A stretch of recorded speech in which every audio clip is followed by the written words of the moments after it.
Haleluya, haleluya, shalom blessed people. Kiranya berkat dan damai sejahtera Allah di dalam Tuhan Yesus Kristus menjadi bagian kita sepanjang hari ini.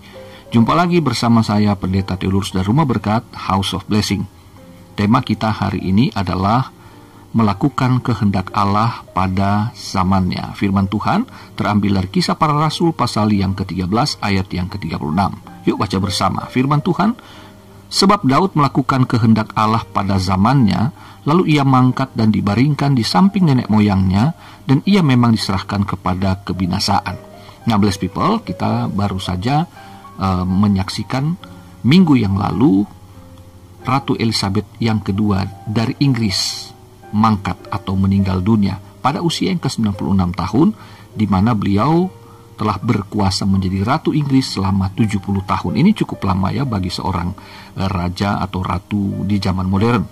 Penggantinya adalah putra mahkota yang sekarang tentu menjadi seorang raja bernama Charles yang ketiga. Nah, saudara yang terkasih dalam Tuhan, Ratu Elizabeth yang kedua dikenal dan dicintai oleh rakyat Inggris pada khususnya, namun rakyat dunia juga, masyarakat dunia pada umumnya. Ya, bagaimana Ratu Elizabeth selama memerintah memberikan banyak sekali pengaruh di seluruh dunia. Nah, kita kembali ke ayat pokok kita. Ayat ini menceritakan bagaimana Daud pada zamannya melakukan kehendak Allah. Lalu ia mangkat, artinya Daud itu melakukan kehendak Allah sampai ia mati. Seumur hidup ia mengabdi kepada Allah. Meskipun Daud adalah seorang raja, namun dia selalu memposisikan dirinya sebagai seorang hamba Tuhan. Itu sebabnya saudaraku di ayat 22 kalau kita membaca bahwa Tuhan itu mengatakan bahwa Daud adalah seorang yang berkenan di hati Tuhan. Dan Daud ini adalah orang yang melakukan segala kehendak Tuhan. Jadi saudaraku, bagaimana seorang raja mempunyai kedudukan yang tertinggi di bangsanya, namun ia selalu merasa ia adalah pribadi yang tidak punya apa-apanya. Dia hanyalah seorang hamba, sehingga ketika ia memerintah, ia menjalankan segala tugas dan tanggung jawabnya sebagai raja, sebagai abdinya Tuhan. Jadi dia bukan raja dalam arti dialah segalanya, tetapi dia raja yang mengabdikan diri kepada raja di atas segala raja, yaitu Tuhan Allah Israel. Saudaraku yang terkasih, bahwa Daud mampu melakukan segala kehendak Tuhan pada zamannya karena ia berkenan di hati Tuhan. Ibrani pasal 11 ayat yang ke-6 dikatakan bahwa tanpa iman tidak mungkin seseorang itu berkenan kepada Allah. Jadi saudaraku, imannya Daud itu yang membuat Allah berkenan kepadanya.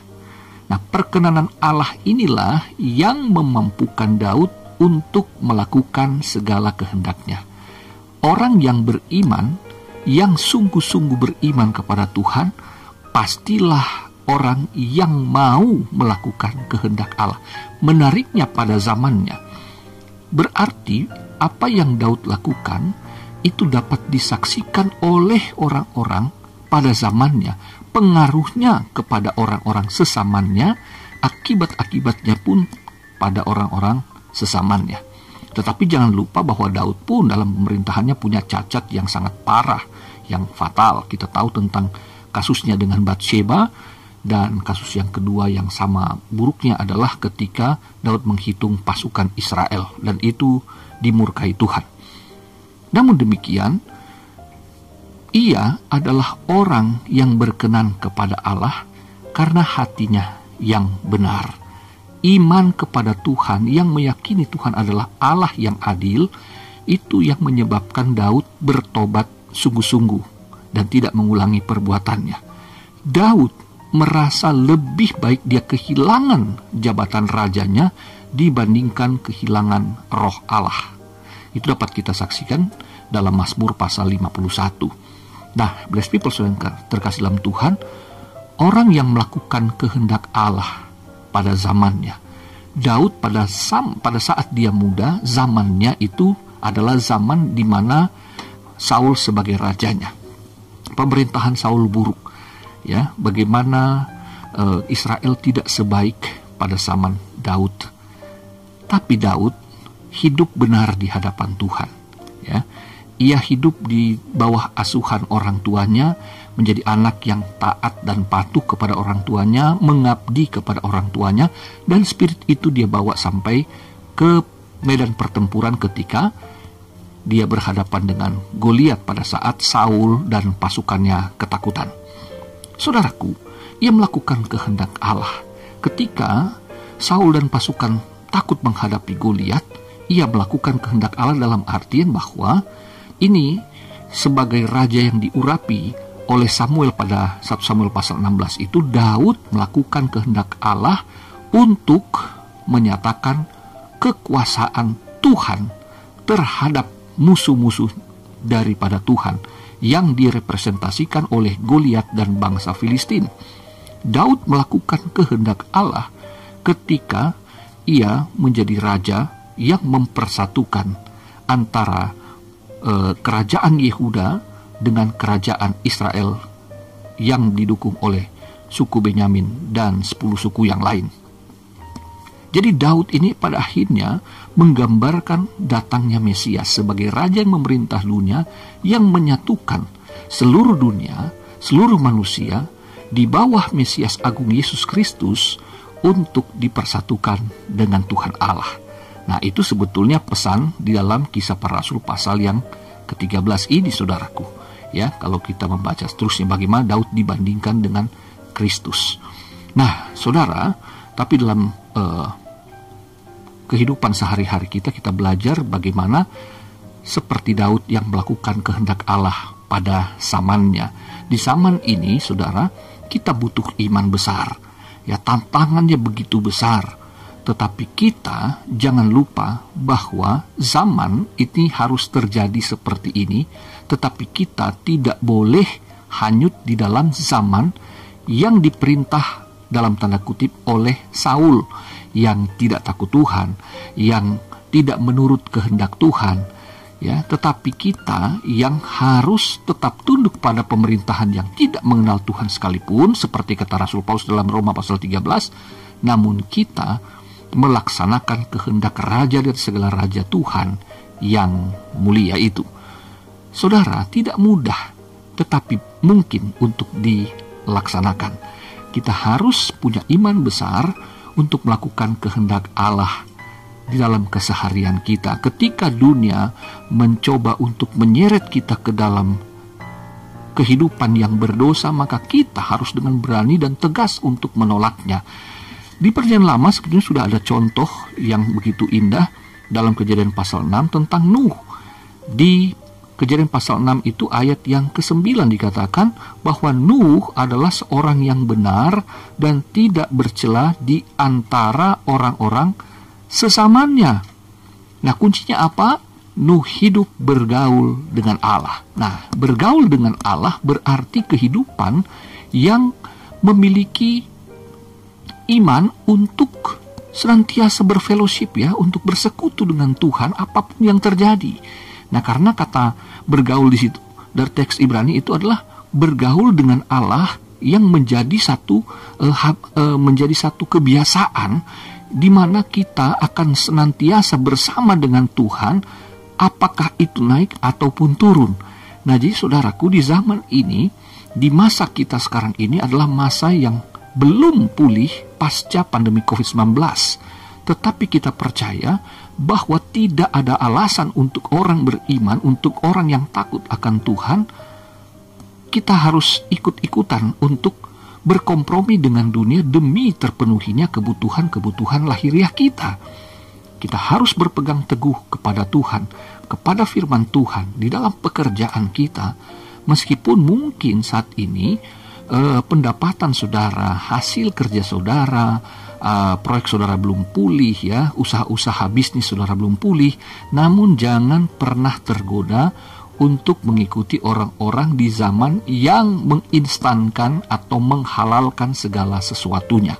Saudara harus berpegang teguh kepada Tuhan, sebagaimana Daud mencontohkan kepada kita bahwa itu mungkin kok. Daud bisa berbuat yang seperti orang-orang dunia pada waktu itu. Ya, pada zamannya Taurat itu berlaku, mata ganti mata, gigi ganti gigi. Tetapi Saul yang sudah di depan mata 2 kali, Daud menolak untuk membunuhnya dengan alasan bahwa Saul adalah orang yang diurapi Tuhan. Demikian juga dengan kita, bahwa mungkin ada kesempatan-kesempatan bagi kita untuk mendapatkan keuntungan, untuk mendapatkan keberhasilan dengan cara-cara yang kotor yang ditawarkan oleh dunia, dan seringkali kita merasa tidak punya pilihan lain karena ya kondisi kita terdesak untuk terpenuhinya kebutuhan-kebutuhan hidup pribadi maupun keluarga. Tetapi saudaraku, lakukanlah kehendak Allah pada zamannya. Lakukan yang benar, lakukan yang jujur. Saudaraku, bahwa kehendak Allah itu ada 2. Ya, kehendak Allah berupa kedaulatannya, yaitu bagaimana seperti Tuhan Yesus ketika berkata, kalau boleh lalukan cawan ini daripada aku, tetapi bukan kehendakku yang jadi, melainkan kehendakmu yang terjadi. Nah, ini bicara kedaulatan Allah, bahwa meskipun itu berat, tetapi Yesus harus mau menerima penyaliban karena memang dia diutus untuk mati di atas kayu salib. Demikian juga dengan pengikut-pengikutnya itu, saudara dan saya, ketika kita ditetapkan untuk mengalami penderitaan karena iman pada Kristus, maka 1 Petrus pasal 3:17 mengatakan lebih baik kita menderita ya karena iman kita.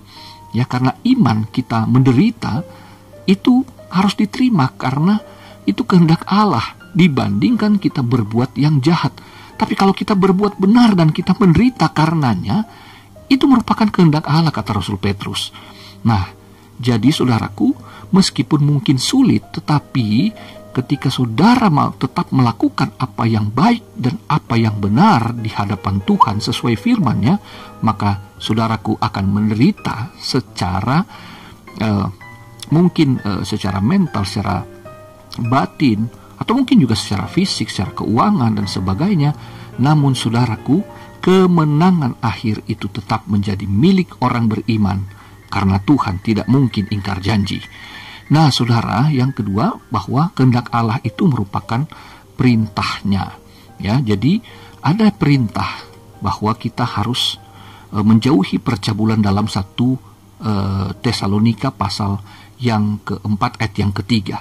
Karena itu kehendak Allah, menjauhi hal-hal yang najis, yang berdosa sebagai manusia.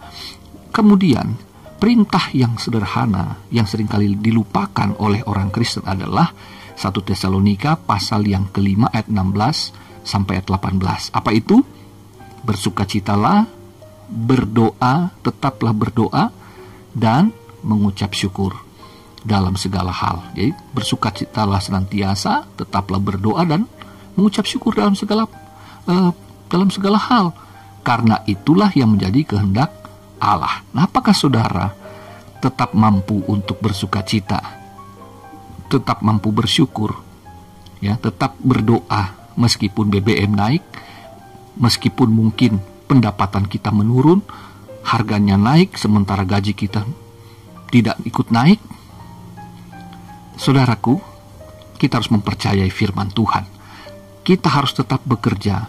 Kita harus punya iman dan pengharapan bahwa lakukanlah apa yang menjadi kehendak Allah di zaman ini. Maka percayalah, Tuhan pasti membelamu, Dia pasti memberkatimu. Sampai jumpa lagi, tetap semangat, teruslah berkarya. Tuhan Yesus mengasihimu, Dia memberkati saudara dan keluarga saudara. Sampai jumpa lagi. Haleluya.